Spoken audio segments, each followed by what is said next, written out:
গিন্নি, তোমার রান্নাবাড়ি হলো? কখন খেতে দিবে শুনি? খিদেই তো পেট চৌচো করছে। আহা, এনার কাণ্ড দেখো, ঠিক মতো রান্না বাড়িটাও করতে দিবে না গো। ঘরে থাকলেই শুধু খাই আর খাই। দাঁড়াও, রান্নাটা নামিয়ে আসি। সেই সাত সকাল থেকে রান্না করতেছো, এখনো তোমার রান্না হয় না গো? বেশি কথা না বলে চুপটি করে থাকো। রান্না না হলে তোমাকে খেতে দেবো কি শুনি? আচ্ছা ঠিক আছে ঠিক আছে, শেষ করো তাহলে রান্না। বেশ বেশ, পোলাও তো গিন্নি, সাথে কি মুরগির মাংস আছে নাকি? বলে বেশ জমে যেত, পোলাও আর মুরগির মাংস।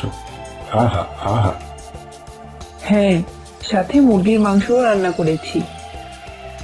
ওলার সাথে কি মুরগির মাংস ছাড়া জমে? দাঁড়াও, তা দিচ্ছি। বলছি শোনো না, একটা কথা বলি।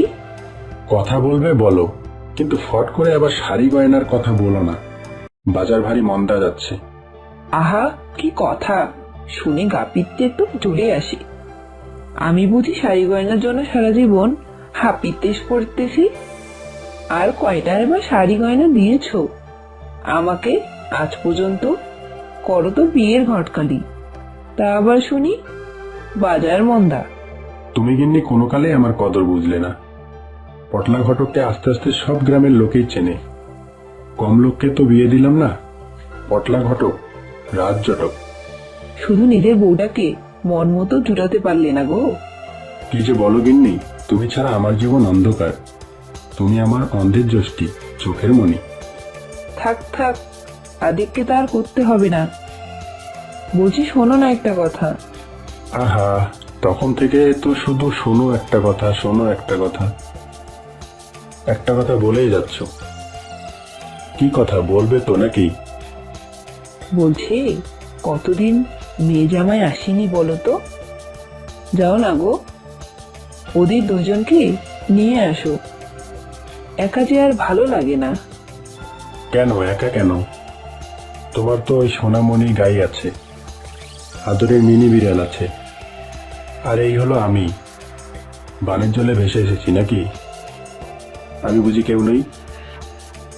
আহা, সে কথা কি বলেছি নাকি? তা কতদিন মেয়ে জামাইকে দেখিনি। অমন সোনার টুকরো জামাই আমাদের। হ্যাঁ, সোনার টুকরো না ছাই। আমার ঘটক জীবনের এই একটাই ভুল, অকালমুন্ড অলস একটা জামাই জুটেছে আমার কপালে। না না, ও কথা বলো না। জামাই একটু আমাদের আরাম প্রিয়, আর কি যেন বলে, খাদ্য রসিক। পেটুক পেটুক। তবে কত উচ্চ বংশ। বংশ না কংস? ছি ছি, জামাইকে এমন বলতেছো? তোমার কি আক্কেলটা শুনি? কোন কুক্ষণে যে তোমার বাপের বাড়ির দিকে ছেলের সাথে মেয়ের বিয়ে করাইলাম। এই, মুখ সামলে কথা বলো। আমার বাপের বাড়ির কথা বলবে না বলছি। আর বলে রাখছি, কাল যদি মেয়ে জামাইকে না নিয়ে আসো, তাহলে উনুনে আর হাড়ি জুটবে না। কতদিন না খেয়ে থাকো তা দেখবো। এই দেখো, এ তো ভারী মুশকিল হলো। একে হলো মন্দের বাজার, তার উপর জামাই আসলে মেলা খরচা। কি যে করি, সারা জীবনের কামাই লুটবে বেটা জামাই।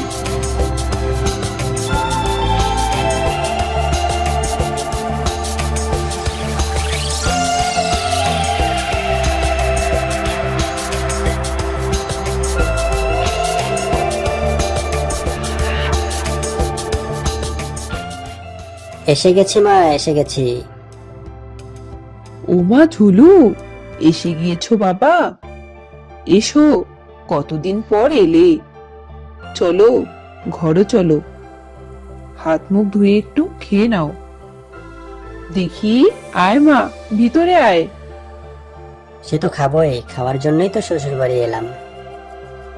হাত মুখ ধোয়ার দরকার কি? খেয়ে নিলেই তো হয়। বেটা হার হাওয়াতে। কিছু বললেন শ্বশুর মশাই? না না, বলবো আবার কি। ওই যে কি সব বললেন হাড় হাবাতে? ওই যে মাংসের হাড় গরম ভাতে বেটা হার হাওয়াতে। বাহ, মন্দ নয়। এই আমি বসে পড়লাম ভাত খেতে। তা তো বসবেই খেতে। যতদিন আমার ঘাড় ভেঙে খাওয়া যায় না, আমি বাইরে যাই। কিছু বললেন বাবা শ্বশুরমশাই? না, কি আর বলবো, কপাল করে এমন জামাই পেয়েছি। কপালের নাম গোপাল, পোড়া কপাল। ও মা, ছি ছি, তুমি নিচে বসে আছো কেন? নিচে বসবো না তো কি, খাবার খেতে হবে তো।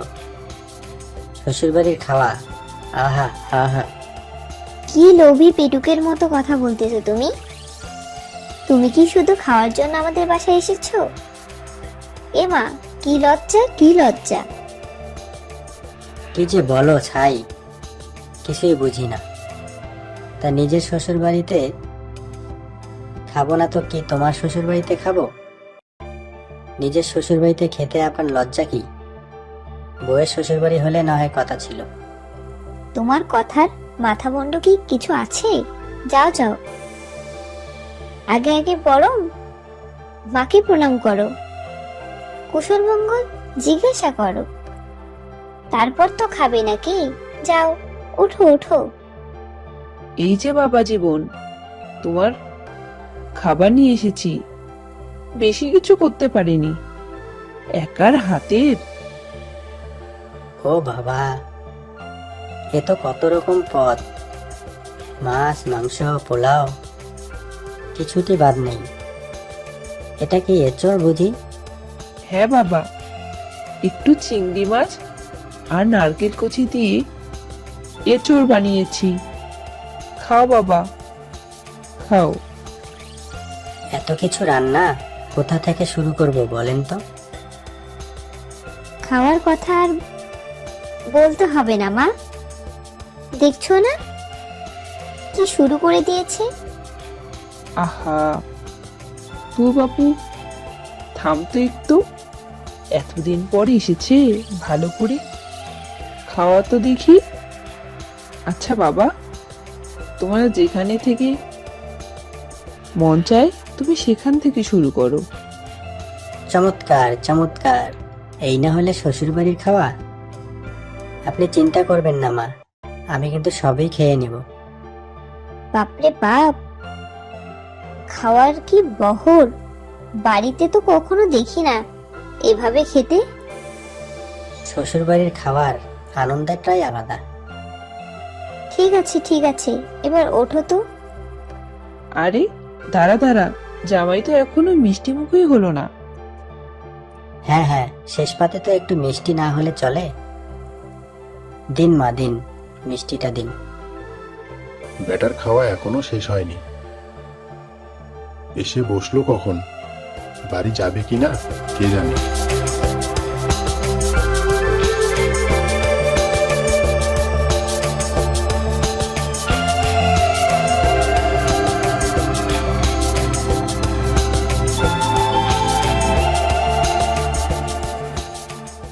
ও দাদা, ক্যাপসিকামের দাম কত? এই তো দাদা, 100 টাকা কিলো। ও বাবা, এত দাম! তা ক্যাপসিকামেরও এত দাম? তাহলে আমরা খাবো কিভাবে? ঘোর মন্দা দাদা, যা দিনকাল পড়লো তাতে তো বেঁচে থাকাই দায়। পাইকারি বাজারের যে দাম বেড়েছে তাতে আমরা আর কি করব বলো তো? সারা সকাল এই রোদে বসে 2 পয়সা লাভ করতে না পারলে সংসারটা চালাবো কি করে দাদা?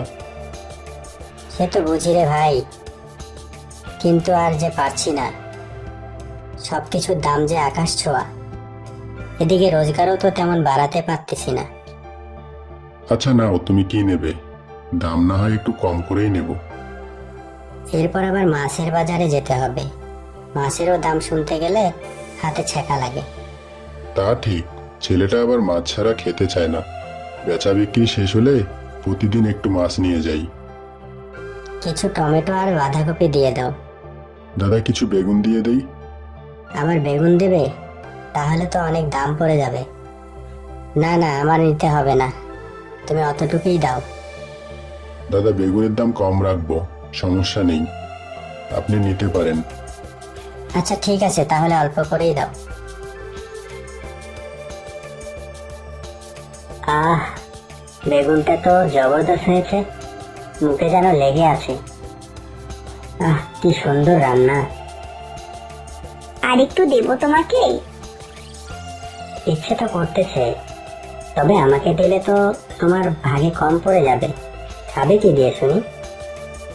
তুমি খাও না, আমি ঠিকই খেয়ে নেব। না, তোমাকে নিয়ে আর পারি না।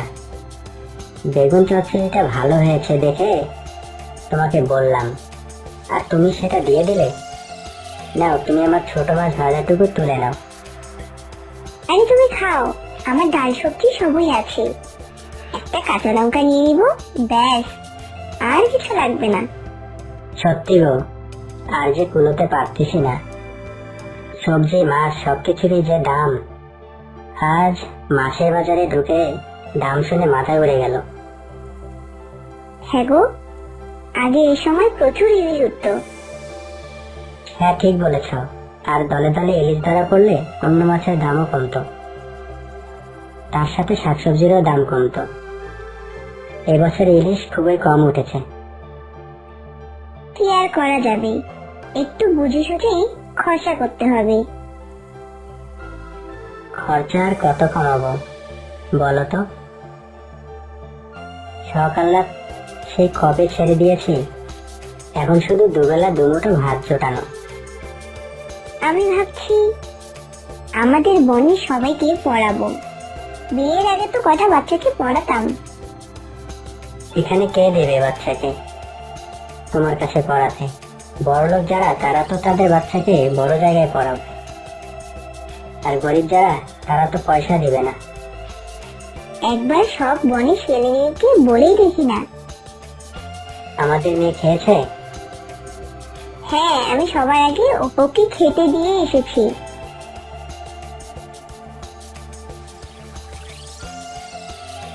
ইস বাবা, আমাদের যদি একটা মিষ্টির দোকান থাকতো তাহলে কি যে ভালো হতো। কেন রে বিট্টু, কেন ভালো হতো? মিষ্টির দোকানে কি ভাবছিস লাভ বেশি? লাভ লোকসান ওসব আমি বুঝি না বাবা, তবে নিজেদের মিষ্টির দোকান থাকলে কি যে মজা হতো। আমরা ইচ্ছে মতো মিষ্টি খেতে পারতাম। সর্বনাশ, মিষ্টির দোকান থাকলে তুই তো আমার ব্যবসায় লাঠি তুলে দিতিস। তার থেকে আমার এই সবজির দোকান বেশ ভালো, লাভও মন্দ না। ধুরো, সবজি ব্যবসা কি আর ভালো নাকি? মিষ্টির দোকান থাকলে আমি সারাদিন ওখানেই বসে থাকতাম। যারা সবাই বসে মিষ্টি বানাতো ওদের পাশে সবসময় ঘুরঘুর করতাম, আর সব মিষ্টি চেকে দেখতাম। সত্যি রে বাবু, খুব পেটুক হচ্ছিস দিন দিন। তোর মতো ঘরে কম রান্না করে না, তাও শুধু তোর বাইরে খাওয়ার ধান্দা। ও বাবা, বাবা একটা কথা বলবো? হ্যাঁ বল, কি কথা? এখন তো প্রায় দুপুর হয়ে গেল, খদ্দেরও তো ঠিক আসতেছে না। চলো না, আজ তুমি আমি মা বাইরে হোটেলে খাই।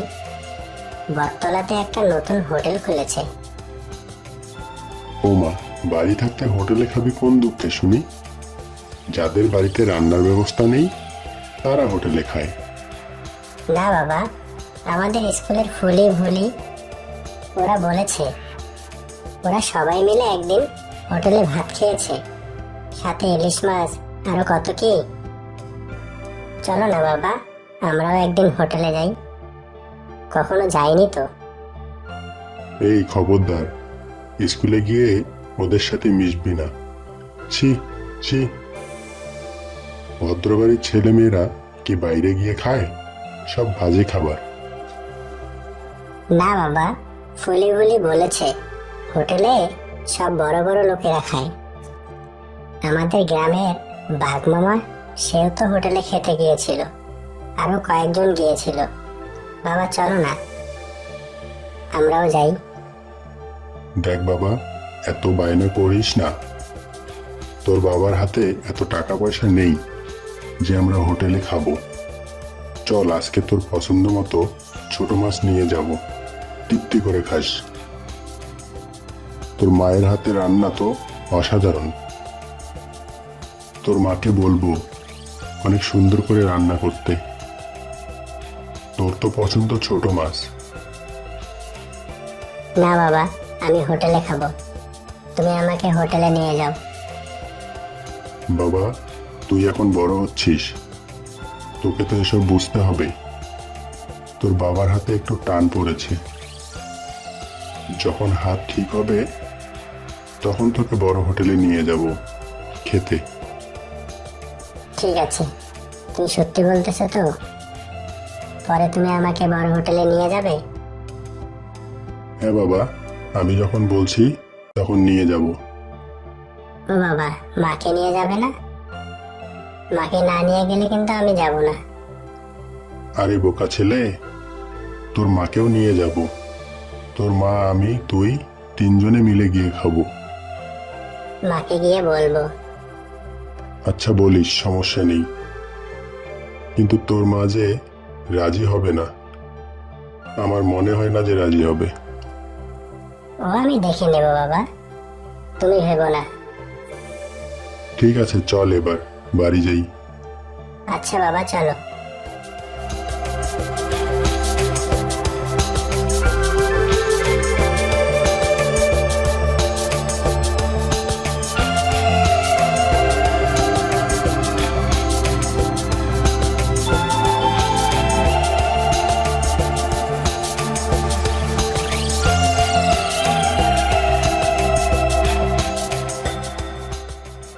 আরে বাহাদুর, কোথায় যাও?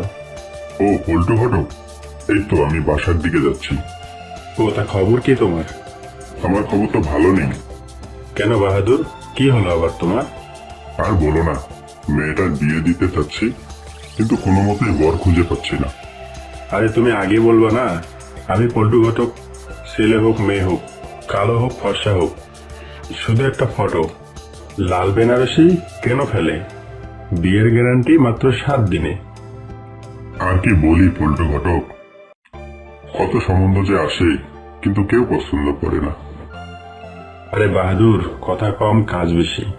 পল্টু ঘটক অত কথা পছন্দ করে না, আর শুক্রবার বিবাহের দিন তো আরো পছন্দ করে না। আগামী শুক্রবার তোমার মেয়ের বিয়ে, ছেলে ইঞ্জিনিয়ার, চলবে? বলো কি পল্টু ঘটক, সত্যি হলে তো ভালোই হয়। আমি একটু হাত ছেড়ে বাঁচি, যা দুশ্চিন্তায় আছি। কিন্তু বাহাদুর, ওসব ধন্যবাদ দিয়ে কিন্তু আমার কাজ হবে না। আমার কিন্তু ফিস লাগবে। নগদ 510 টাকার 1 টাকাও কম হবে তা হবে না কিন্তু। বোঝো না, ভালো ছেলে তো আর সবসময় পাওয়া যায় না, আটকে রাখতে হবে তো। আচ্ছা সমস্যা নেই পল্টু, দিব, কিন্তু টাকাটা একটু বেশি হলো না? তাহলে তো হবে না বাহাদুর, তাহলে আমি কাজ দিতে পারলাম না। আরে আসো আসো, সমস্যা নেই, আমি তোমাকে খুশি করে দিব। 510 টাকাই দিব। তুমি আমার মেয়ের বিয়েটা দিয়ে দাও, তাহলে আমার একটু চিন্তা মুক্ত হয়।